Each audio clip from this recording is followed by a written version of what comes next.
Tonight on Connecticut's news station, the city of New London still coming to grips with the collapse of a historic church as the last walls still standing are brought down. New information tonight about removal of the rubble and final cleanup of the site. How long will it take and what will happen to the historic materials being removed?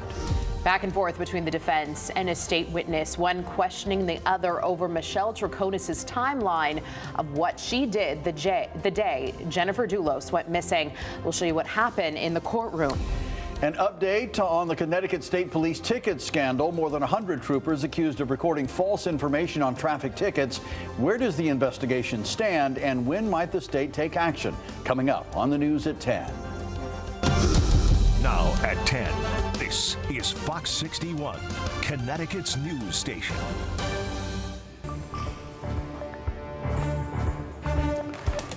The demolition process continues on the remains of the historic church in New London after it collapsed on Thursday. Thanks for joining us for the Fox 61 News at 10. I'm Brent Harden. And I'm Sarah Sanchez. We're learning more about what will happen over the next several days. Cleanup has yet to begin at the First Congregational Church. Today, New London's mayor gave an update on the demolition process and what crews are hoping to preserve. Fox 61's Jake Garcia is in New London now with the very latest. Jake? Well, Brent and Sarah, city officials expect that the demolition of what remains of this historic church will be finished by the end of the week. But the next few days will be crucial about what crews will be able to preserve in the meantime from the wreckage. You have to remember that congregation that built that church was the original settlers of the city of New London. A historic church in downtown New London crumbled in the middle of the afternoon Thursday. Unbelievable. I hope nobody's in there. I really do hope nobody's in there. 4 days later, crews are still trying to safely bring down what's left of this historic church. Crews are carefully trying to preserve portions of what is still standing on the corner of Union and State Streets. There's one very large crucifix right on the back wall of the sanctuary. They evaluated it. It weighs an enormous amount. They're going to try to recover that before they demolish that back section. That seems to be the last artifact that we could pull out of there. As the historic structure is slowly demolished, crews are hoping to preserve the modern addition near the back of the property. There's a continuing concern about the remainder of the structure. That was why we allowed members of the congregation to go in and remove anything they sought of value from that addition. As to what will happen with the pile of centuries-old granite, all that material is considered hazardous waste until proven otherwise. The goal here would be to obviously not have to dispose of all of that material. The Connecticut Department of Energy and Environmental Protection will take the rubble to a secure site to evaluate it further. Even though the remains are considered hazardous, city officials say there's no health threat to the public. No contaminants have been discovered that are above any permissible levels, so the air has been safe throughout this process. And New London's mayor told us this afternoon that the engineers involved in this have been able to preserve some evidence, so they may be able to determine a potential cause for the collapse, but that investigation, it remains under investigation tonight. We're live in New London. Jake Garcia, Fox 61, Connecticut's news station. All right, Jake, thank you. And Connecticut's news station is committed to following the story throughout the course of the investigation. When we learn new details, we'll update you online at fox61.com and on the free Fox 61 News app. All right, turning to the weather now, and the weather we had today and really for the weekend, you would not call sparkling. No, definitely not yesterday. Oh, yeah. And then today, some areas saw a few flurries on and off all day. Let's check in with Chief Meteorologist Rachel Frank for a first look at the forecast. Rachel. Yeah, I want to call yesterday a slush fest. I think that's maybe the best way to describe it. And today, yes, a few flurries and even a few out there earlier this evening as well. There might be a few flakes here around Durham, Windham and Haddam, although it has lightened up a lot from where it was earlier. This is what it looked like when it was coming through Staffordville, and Jeff Aborn sharing this picture and an observation saying the ground was covered, and he actually picked up an additional 0.4 of an inch of snow tonight. So in areas that did see some of those flurries, be careful because there could be a few slippery spots out there overnight into tomorrow morning. But I do think the schools are going to get off just fine heading towards daybreak tomorrow, although maybe just check in with the morning show crew just in case. Temperatures in the mid-30s for Hartford and Meriden. We're in the upper 30s right now for the New Haven area, and we'll see overnight lows dipping back into the 20s as we head towards daybreak tomorrow.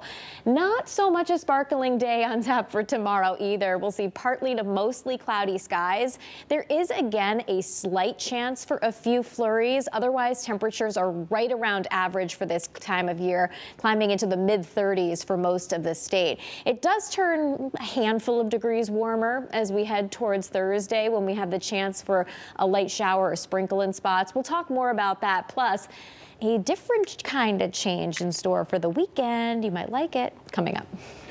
All right, Rachel, thank you. Well, new at 10 tonight, a Willimantic man faces murder charges in connection to a December shooting. Investigators filed an arrest warrant for Angel Fabian Robles Nicasio for fatally shooting Juan Manuel Batista Castro in Fall River back in December. Robles Nicasio was previously arrested on Tuesday, along with 11 other people as part of a multi-state investigation into gang activity.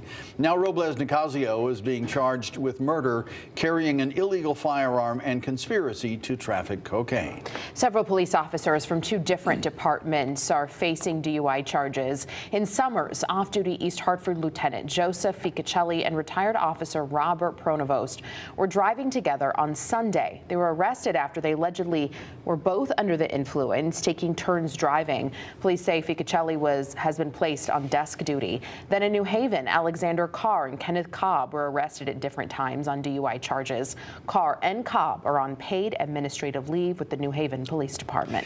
And we have an update tonight from the governor's office on the investigation into Connecticut State Police after 130 officers were accused by auditors of recording false information on hundreds of traffic citations. The state's independent investigation is wrapping up. Former federal prosecutor Deirdre Daley was tapped by the governor for the job last summer. The office confirmed to us that she did meet with staffers about her final findings last week. They are expecting the official report within the next several days. We'll continue to have close coverage on air and online. Day 12 of the Michelle Troconis trial, and the dogfight between the state and the defense continues in the courtroom. Meanwhile, another juror has been released from the trial. Fox 61's Julie LeBlanc has a recap from outside Stamford Superior Court. Did she ever say, no, I want to stop, I'm done? No.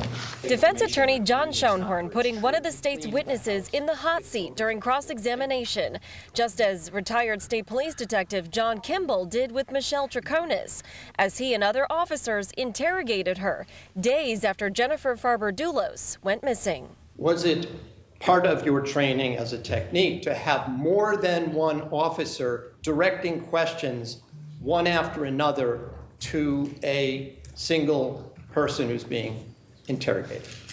That's not the best way to conduct an investigation or an interview. Schoenhorn argues Troconis was subjected to police tactics where at times they deceived her as they searched for answers, especially when it came to her boyfriend at the time, Fotis Dulos. We believed, given the totality of their relationship, that she would know more than she was giving, more information than she was providing us. Okay, fair enough. But she kept telling you that she did not know, didn't she? She did. And for the first time, Schoenhorn showing jurors these pictures with Fotis and Troconis at Starbucks the night Jennifer went missing. A trip investigators say wasn't on the timeline Troconis says she wrote, outlining what she did that Friday. Also not there, their trip to Albany Avenue. But Schoenhorn says neither were things like Troconis picking her kid up at school. This entire timeline wasn't a complete rendition of everything that she had done, was it, on May 24th? Apparently not. In redirect, State's Attorney Sean McGinnis. Why did you find it strange, sir? Found it to be strange because it was potentially incriminating information and it was omitted. McGinnis pointing back to times Troconis' account of what happened that day changed from interview to interview. If you were asked on cross-examination about various pieces of information that you were able to confirm, that is, information that the defendant gave you, do you recall those questions? Yes. Was there also information that you were unable to confirm? Yes. Also happening today, yet another juror was dismissed from the trial after the judge says they had to leave the country today for an emergency situation. Now, an alternate juror was sworn in their place. Now, 2 alternate jurors remain and 6 regular jurors are still seated here. We are in Stamford. Julia LeBlanc, Fox 61, Connecticut's news station.